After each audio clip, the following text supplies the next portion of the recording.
I literally have like 38 blueprints. They've been plug and play for my business in my community. People come in, they just implement them and they automate their entire business. We signed a client and they ended up paying us at least $50,000 in the last year. And we just handled their recruitment. Jono Catliff is a serial entrepreneur and founder of Automatable and DJing.ca, Canada's largest DJ service. After automating his own event business to run without him, he turned his passion into an AI automation agency and a YouTube channel with over 100,000 subscribers in less than 12 months. Today, he's sharing on how he scaled from a small photography gigs to hundreds of thousands in revenue, all through automation. For anyone watching this podcast, what they're going to figure out is, first of all, how they can apply a tool like N8N to their life to extract as much value from that tool. Probably the number one moneymaker we had was when leads came in to our website, we would call that person in 60 seconds. So you literally would have your finger on the freaking return button. As soon as somebody hung up a sales call, it would automatically generate a 3-in-1 document, contract, invoice, and proposal. So from 30 minutes to 3 seconds, save 60,000? Wow. In the first month joining, he made $35,000. What did he do different? Talk to me about what did he sell? Why is he different? Why did he get results when other people might struggle? So John, let me ask you this question.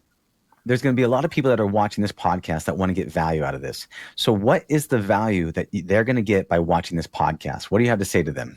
For anyone watching this podcast, what they're going to figure out is, first of all, how they can apply a tool like N8N to their life to extract as much value from that tool. And really, there's two ways that I see you applying or extracting value. Number one is saving time. Number two is making money. It's as simple as that. And that's why we're here today. Now, you're somebody who's been able to go from 0 to 100,000 subscribers in less than a year by just making this type of content. What have you seen in terms of what are the real applications that you've been able to see people sell to be able to get a lot of outsized returns and generate a lot of value? What are some people from your community that you've taught to be able to get results in this amount of time? Oh boy, we're going to be here for a very long time, Dylan. I could go on all day, but I think the reality is you can sell one-off automations, right? And you can even just, for a nice little pointer out there, if you want to get started, Upwork's probably the best place to start. But if you want to sell one-off automations, that's one thing. But I think end-to-end systems is really what clients are looking for, because when people come to me and people spend $50,000 a year on automation services, they're looking for end-to-end solutions, right? Something that's going to take care of everything. So I would break those end-to-end solutions down, at least in the service-based sector, into 6 different areas. Number 1, marketing. Number 2, sales. Number 3 is fulfillment. 4, recruitment, analytics, and bookkeeping. Those are typically what people want. Inside those, we can just focus on marketing, for example, because usually when you're selling automations, people want to tie it back to some measurable ROI. Usually it's sales, leads, or time saved. So marketing is a great place to start because you're generating leads and sales for people. But I would say something like cold email and LinkedIn outreach is a great option. Saves hours every single day. Let's be honest. Nobody likes doing that stuff manually. And also blog generation.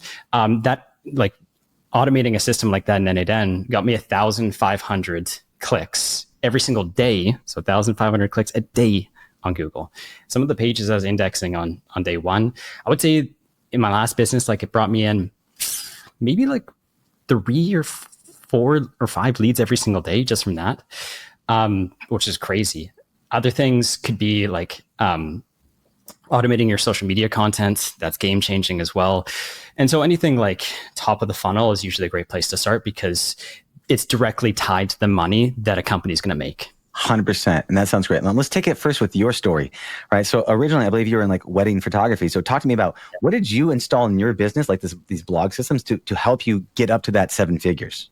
Yeah. So when I started my business, we're nowhere close to that. And it's a very personalized industry. So it's hard to scale conventionally because you're depending on hiring people.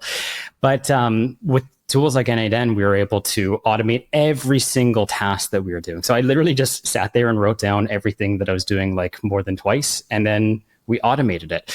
And so when I think about it, and again, we could sit here for days just talking about all of the systems that went into building that. But at a high level, it's automating the process of finding leads through different channels, like, of course, SEO, or like bark.com, which is a platform where you can buy leads from, right? And then other areas as well. We got leads through like Google Ads and Wedding Wire and other places. But once those leads came in, one of the best things that we did, and this is probably the least sexy automation that will make you the most money possible, it's probably the number one moneymaker we had, was when leads came in to our website, to our web, or wherever they came from, we would call that person in 60 seconds. So you literally would have your finger on the frickin' like return button being like, I'm going to submit a quote form. And literally as your finger is coming off, you get a call on your phone and you'd be like, there's no freaking way that is this company calling us. And they would literally pick up their phone, answer it, and in a matter of like 10 seconds, we'd be talking to them.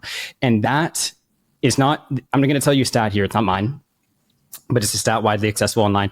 If you call in 60 seconds, you increase your conversion rate by 391%, or 4 times the amount of sales. So I can't tell you anything in business that has ever got me a 4x return on investment in a simple 5-minute setup. And so it's stuff like that you compound over time, and you kind of go through all the marketing and then the sales and then the fulfillment and recruitment and all of those systems. You implement all these automations, and then you can scale because all of a sudden you're not the one doing the work. You have automation doing it all for you.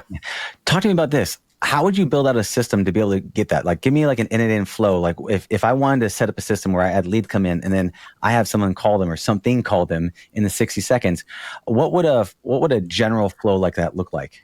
Yeah, gotcha. So it's funny. I just actually recorded a video on this yesterday because this is one of my favorite things, is the automation of the whole sales funnel. But I would say, like, when a lead comes in, typically it's from a form. Like, typically you'll drive traffic to your website. Somebody will fill out a form on that site. There's multiple ways they could inquire. Like, it could be a newsletter, it could be calling, it could be a form submission or whatever, but usually it's form.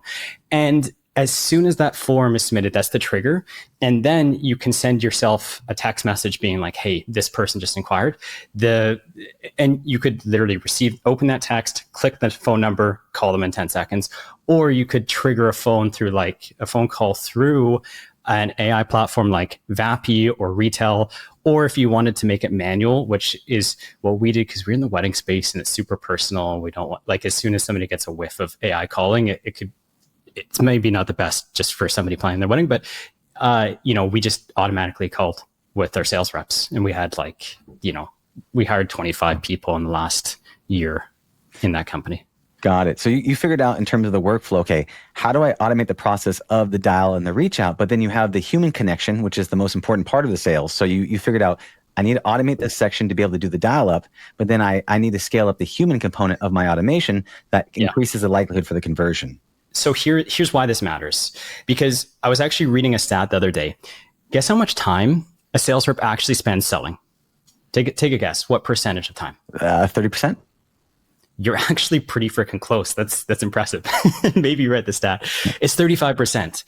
But the thing is like, what happens if you could just automate all that boring admin work that, let's be honest, like, sales reps just hate doing anyways. Like, nobody likes sending off invoices and contracts and all that kind of stuff. And so what happens if you could just automate that so that the same sales reps you have on your team, or maybe it's you doing it, can just spend 50% of your time taking calls, or 60% of your time? Think about how that could scale very quickly just by freeing up all of that time.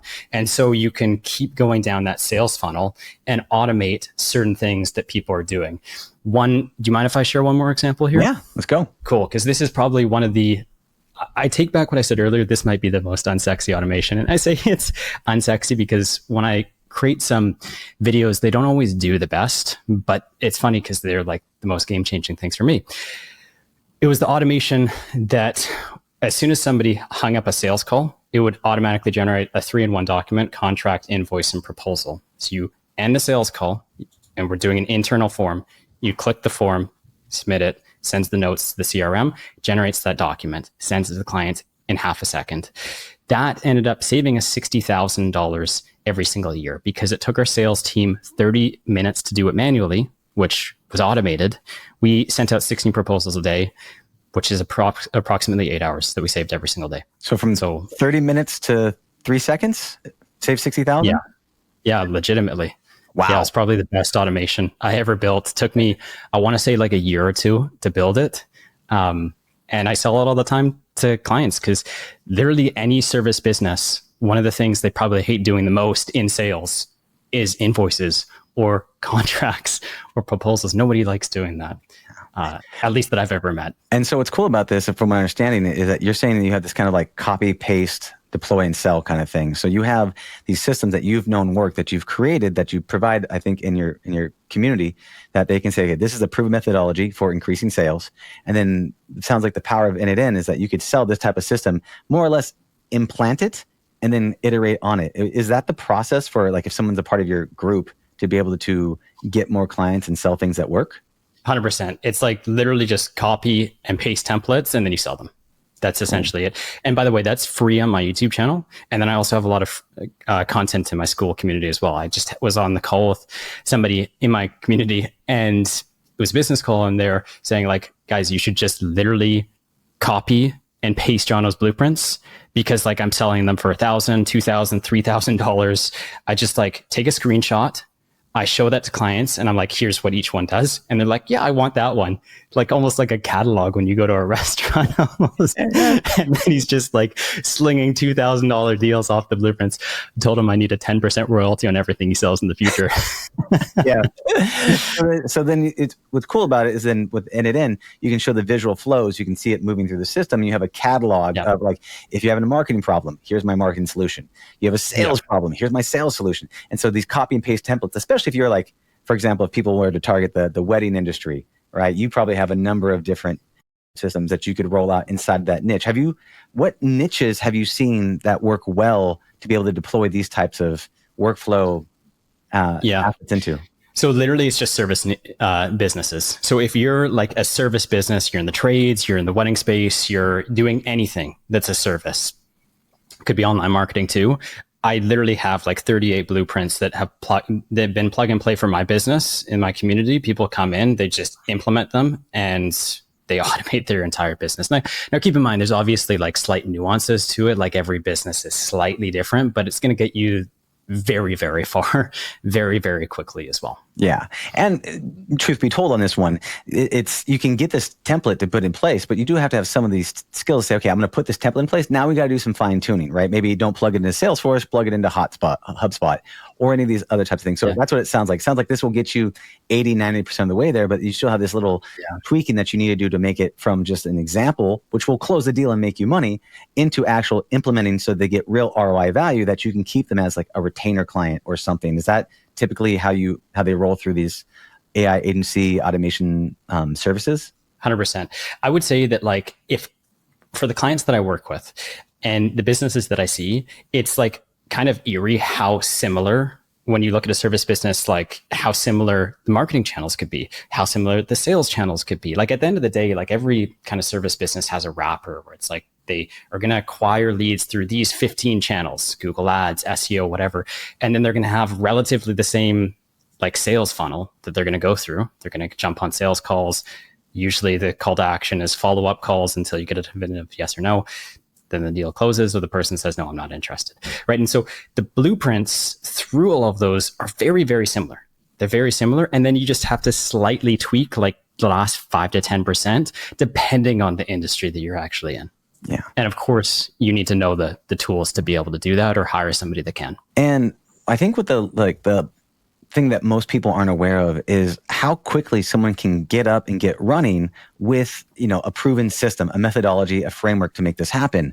So talk to me about some of these case studies or success that people have come through your program, what they've been able to do. Maybe they're coming from, maybe they're a single mom, or maybe they're, Bob who's unemployed. Give me an example of someone who's come into your community and the results that they've gotten by implementing this. Yeah, so I can give you so many. I don't think we have enough time for everyone, but I'll start with one. Tim, he stuck out to me. And Tim, if you're watching this, you're an amazing person. But Tim came because he was learning all these tools for like a year. And he made this big post about it in the community. He was like, look, I tried this and I tried that and I just couldn't make it work. And I knew there was potential in the space. And both my parents were successful entrepreneurs, and there was obviously that desire for him to follow in their footsteps and be successful in his own path. And he was trying everything, and he was about to give up. And he came into the community, messaged me. He's like, this is the last ditch effort I'm going to have before I just throw in the towel. And I remember he messaged me 2 weeks later. He's like, Jono, I just got my first deal. And he's like, I'm so, so grateful for everything that you've done. And he kept jumping on calls, and we'd work together back to back to back to overcome all these problems. And then, by month one, it was like 5 deals. Then, month and a half, he's like, I found like a co-partner or a co-founder, and we're going to launch this business together. And that was my dream. And so it's just really inspiring to like kind of see that. Before we get to Julian, I do have a question about Tim. So Tim got 5 deals. Can you talk to me, what were some of the things that he sold in terms of these automations that were able to help him close these deals? And then how did he get these deals? So I don't know like the exact specifics, and I don't want to talk like on his behalf too much, but I can give you like the general framework. So in my community, I have multiple different transformations to take people through. Either it's to automate your existing business, or it's to acquire your first couple AI automation customers. So you find, close, and fulfill them.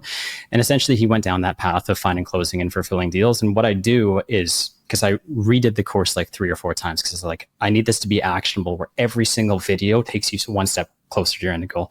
And so he just followed the course, and he went on to Upwork, and on Upwork, he created a profile. I told him, through step-by-step videos, like how you can make a banging profile, how it's going to stand out, how you're going to, start attracting clients. And then, walked him through every step on how he should be messaging people.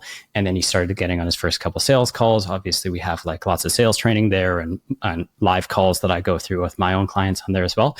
And he's obviously like a really smart guy, and he just ended up closing deals, and they're all around like automation and like all that kind of stuff. Got it. So do you recommend like just focusing on one thing, like Upwork versus LinkedIn versus whatever? Like how do people, like if I'm just trying to get a couple of my clients, like what should I focus on? What area for acquiring leads should I focus on? Love this question. And everyone kind of starts the same question. The bottom line is I would focus 100% on Upwork at the beginning. And here's why. Because if you look at any other marketing channel out there, Google Ads or SEO, or even things like social media or whatever, they're going to require one of 2 things. They're going to require time, or they're going to require money. One of those 2 things. And in the case of SEO, you could run it for like 2 years. And if you have the right strategy, then great, you might acquire some leads. But you could also run it for 4 years and not get anything. On Google Ads, you're probably going to have to dump like 4 or 5 grand into just learning the tool and understanding how it works, and split testing and landing pages and all this kind of stuff before you even see like some success with it. With Upwork, you have 4,000 people at any given time that are looking for AI automation services. And so you can sign up and get customers. And on top of that, it's the cheapest platform. Even when I compare it to like LinkedIn or cold email or Google Ads or SEO, because I've done all of it, that is the cheapest platform by far. I think it's like $2.14 on average to send out a proposal. If you compare that with Google Ads, if you're lucky, in my last business, we got it at $35. Got it. So what I'm hearing you say is that there's probably a progression to this. So step 1 is you kind of need to get your feet wet. Yeah. That easiest way to do that is to do Upwork, take on the work, get some money, get some case studies. And once you get that under your belt and you feel like that's a good base, then you could then progress to other things like advertising on LinkedIn, or maybe making social media videos about the results that you've gotten, or do some Google ads saying, hey, I've helped wedding photographers save $60,000 in business from 30 seconds to 3 seconds, or 30 minutes to 3 seconds by doing this process, right? And then they could show the nodes spinning and all that jazz. Is that what you're saying? 100%.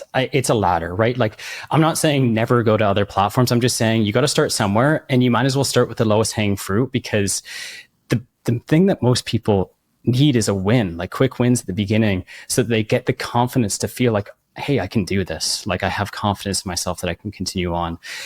Upwork is the place to start. I think the next place is to get those wins, get case studies, understand how it works, and then share that on places like LinkedIn. Like, every week I was posting like once a day. It took me 5 minutes, and I was getting like up to like maybe 100,000 views every single 7 days. Like, it's absolutely insane. And like, Upwork? If you're going to on LinkedIn, just by sharing my case studies of the things that I built.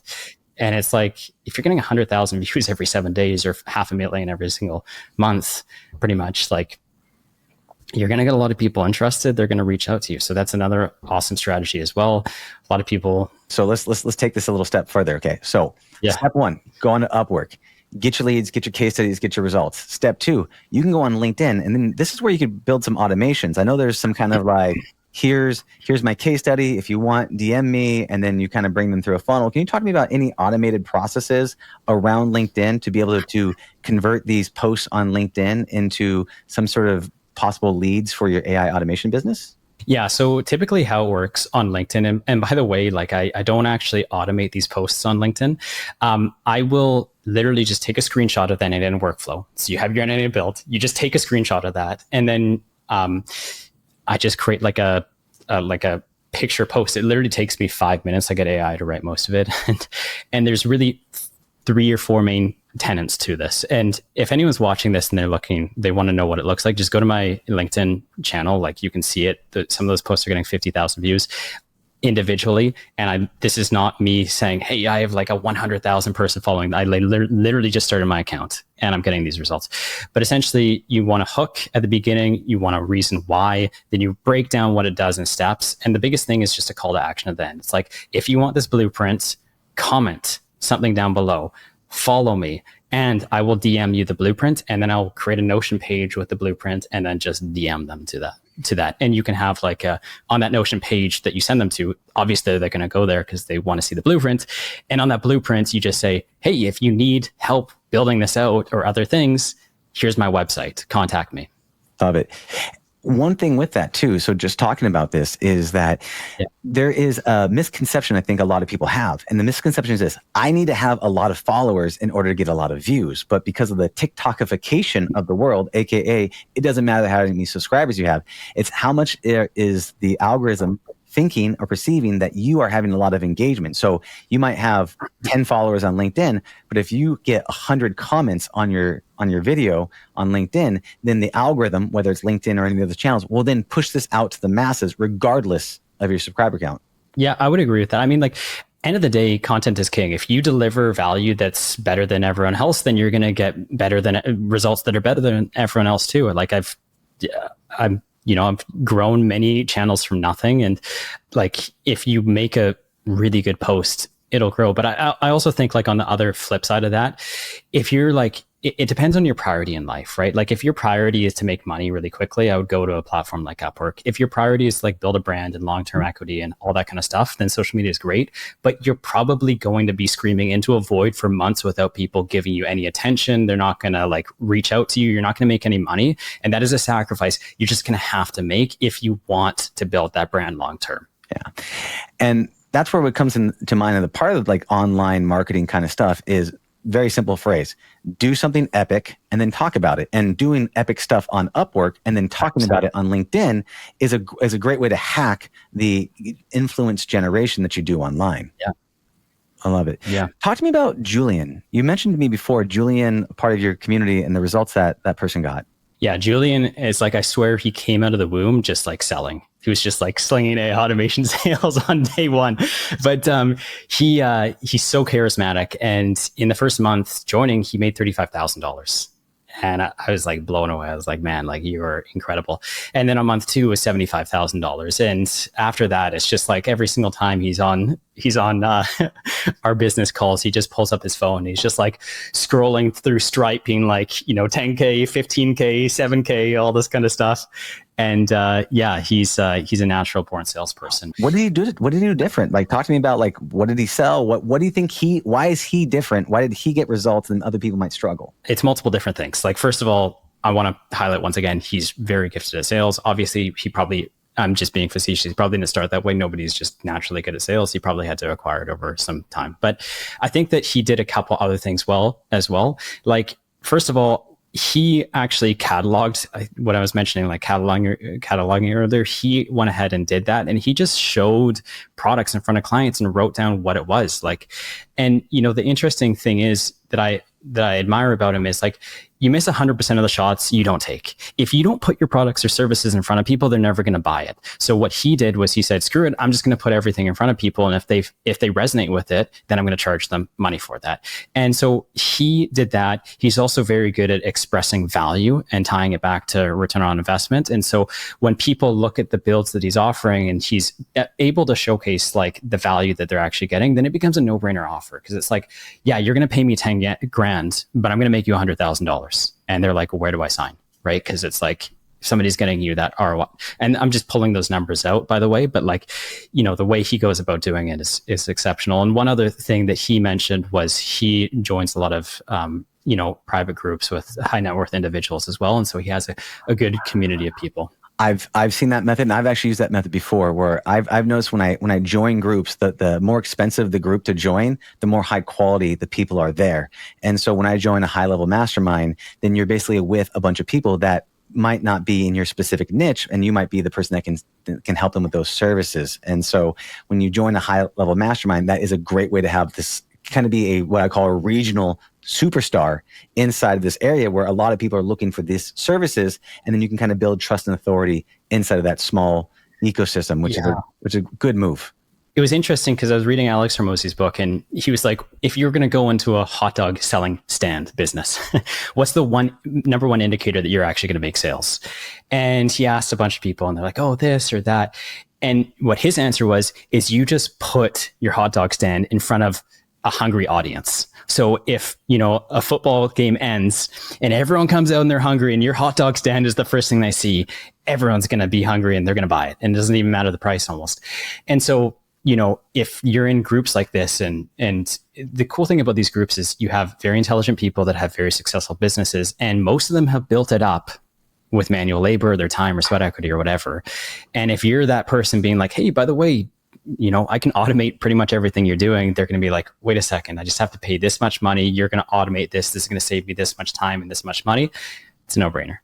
Yeah. And one of the things to do that in like an ethical marketing kind of way is if you join that community and you're inside that group and you start looking at what people are posing questions, if you have your catalog, you can say, I've solved that problem, that lead generation, that follow up, a sales call, that marketing thing. Here's the workflow that I put together. Here's the template. If you want it, go ahead. If you want some help doing it, come sign up and just, I'll give you a hand.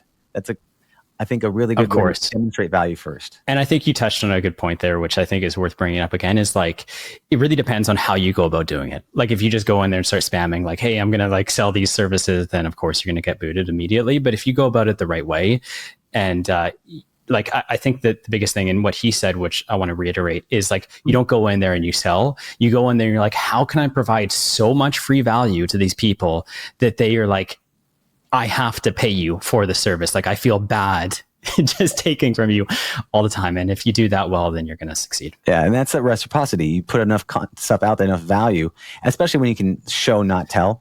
This is what I've gotten results with this automation platform. And this is how I can help you. I'm curious too. There was a guy named Joseph. You talked about voice agents. How did he do? Because this is a very specific thing, selling voice agents. Talk to me about his journey and what happened. Yeah. So first of all, I want to do a shout out to Joseph. He actually just created a YouTube channel. So he's brand new and I'm sure he's going to crush it. But yeah, so Joseph has been crushing it with AI voice agents. So he got it, like he actually ended up messaging me maybe like a month or two ago. Man, time just flies. But he's now making 6 figures on voice AI agents. Sorry, Joseph. I hope I'm okay to say that on this podcast, but yeah, man, he's just crushing it. And the cool thing about him is like, I come from a background where I'm like super conservative with voice AI, because like, I just know that like with my clients in the wedding industry, if they knew that they were talking to a voice AI agent planning their wedding, they would be like, no, 100%. They would just hang up the phone, maybe leave us a bad review on Google, and they would just walk away.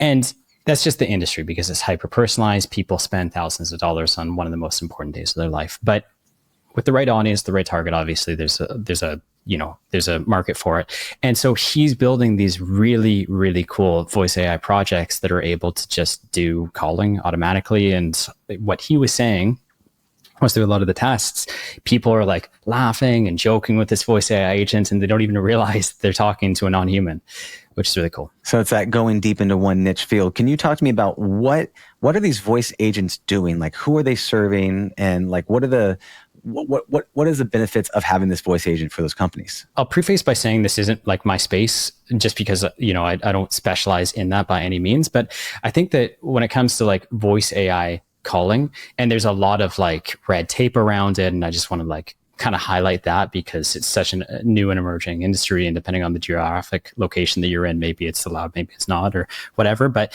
a lot of people are just automating a lot of the calls that they're having to do in mass. So it's like they have maybe, let's say, like I'm just pulling something out, but like maybe like a re-engagement campaign. They're like, we have this list of 100,000 people. We need to reach out to them and see if we can get more sales.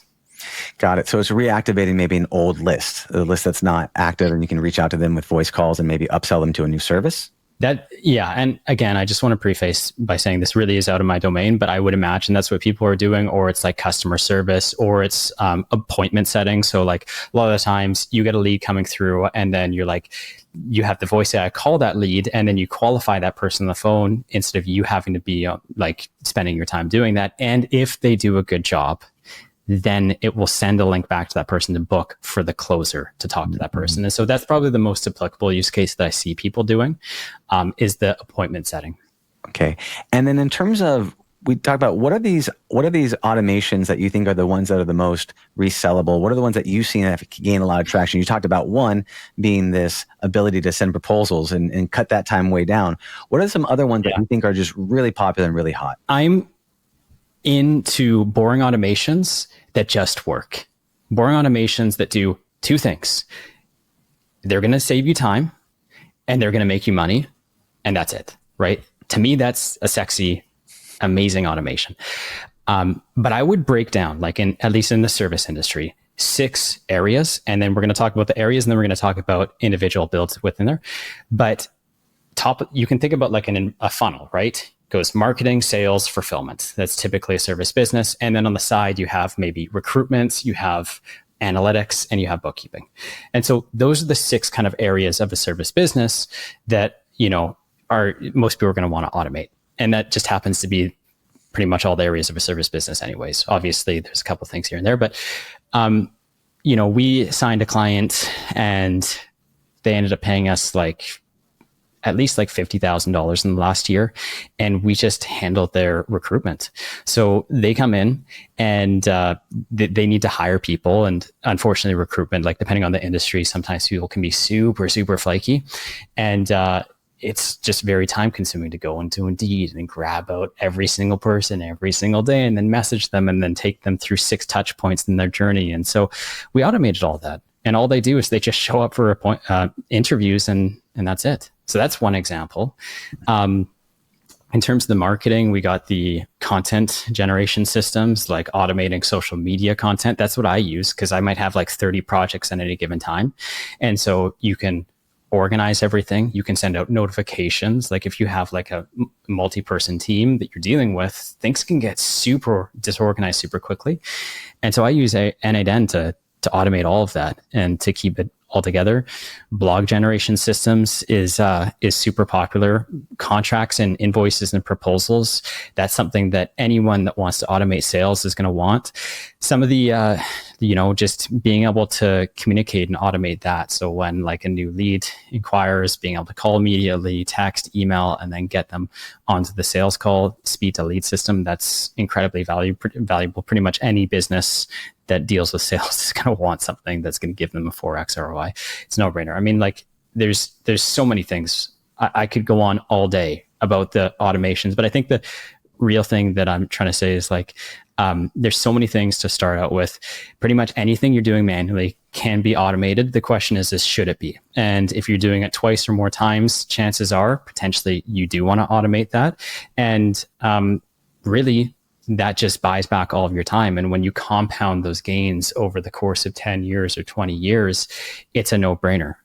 That's that stacked leverage, right? You're stacking leverage by building out these different automated workflows. And then you already have it done. You've got a catalog of marketing, of sales, of fulfillment, of deployment, and reactivations. And then you can go back and say, if you're in this space, I've already got a suite of things that I can install. One last thing I want to talk on before we start to start to wrap this thing and close out, is talk about, I know a lot of people in this AI automation space are trying to figure out how to get retainers and trying to figure out, like, what does it look like? How do I get a high-end retainer so I can get that lifetime value to be higher for the customer on my side of things versus the cost required? So you said Andy was able to do something. Can you talk to me a little bit about Andy's journey?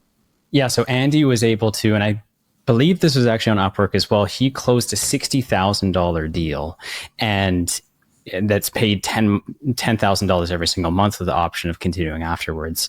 And yeah, so in order to close higher retainers, I mean, like, it's like a ladder almost, where there's multiple rungs. You don't go into the arena and you just start slinging 10K deals right away. Usually you kind of work your way up to that. And so what I like to think about it as is when you're starting in automate, like, just, I don't want to say even AI automation. I just want to say, like, business in general. The best currency to go after is social currency. And the reason I say that is because we're talking about leverage here, right? If you were a client and I came to you and I said, hey, Dylan, my average rate is $50 an hour, but what I'm going to do is I'm actually going to work for free, or I'm going to work for $5 an hour. And I'm going to go above and beyond so that I give you a ridiculous return on investment that's so crazy that it's going to blow you away. And all I'm asking for in return is that if I do a good job, all I want is a video testimonial and for you to refer me to 2 people that I could potentially work for free on their projects as well. And so then you start getting this chain of, like, video testimonials. Why I think this is interesting, and just let me give one analogy, is because on my last business, we couldn't make Google Ads work until we put on video testimonials, and then the cost per conversion dropped down dramatically. And the reason why is because when people are hiring, like, a service business, typically here's how I find it works. People know they have a problem. They know they need a solution. They know they have a budget for it. And the only thing they are trying to do is justify whether you're the right service provider for them. And the way they figure out if you're the right service provider for them is social proof, because social proof, why it's so important is because the best indicator of future performance is past performance. So if you can say, hey, I've done it for these 10 people, they're going to look at you and be like, okay, this person's going to do it for me, no problem.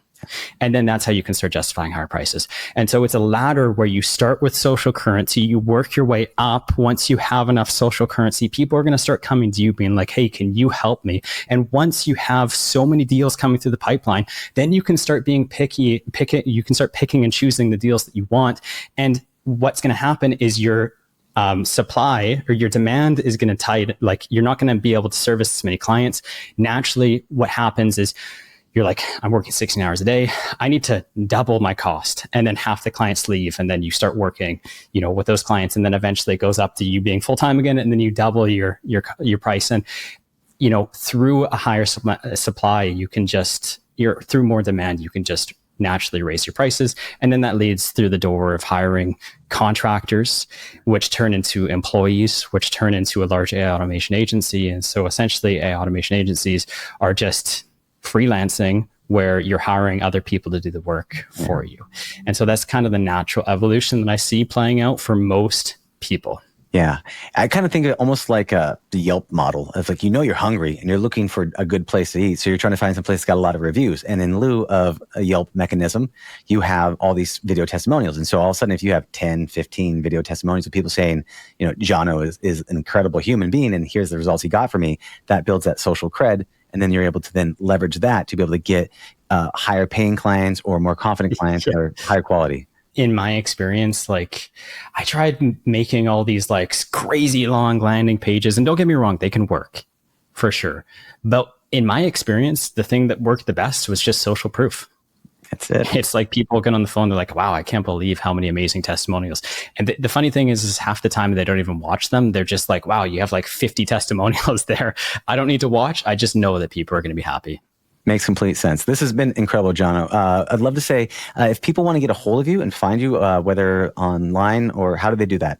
First of all, yeah, you can take a look at my YouTube channel, and hopefully you can find some amazing free value there, and take that value and then sell that to other people, or use that as your portfolio so that you can showcase the results that you've gotten through yourself. Like, you could literally go to my YouTube channel, download the blueprints, tell people, like, use those as case studies on Upwork, tell people how those blueprints helped save you time or earn you money, and then sell them to other people. and you can get it completely for free.